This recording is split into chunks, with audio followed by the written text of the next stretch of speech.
Android user ka rin ba katulad sa akin? At kapag bumubukas ka ng cellphone, merong mga ads na nagpa-pop up dyan katulad ng ganito?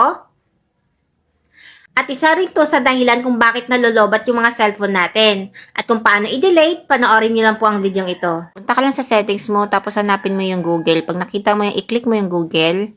Tapos punta ka sa ads, i-click mo yung ads. Tapos dito sa Receipt Advertising ID, i-click mo yan. Tapos confirm, i-click mo.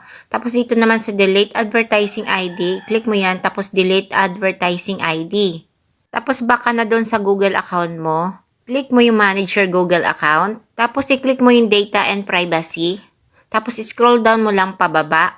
Tapos punta ka sa May Ad Center. Tapos pag nakita mong naka-on, i-click mo yan. Tapos gawin mong i-off po yan. I-click mo yung turn off. Pagkatapos nyan, got it.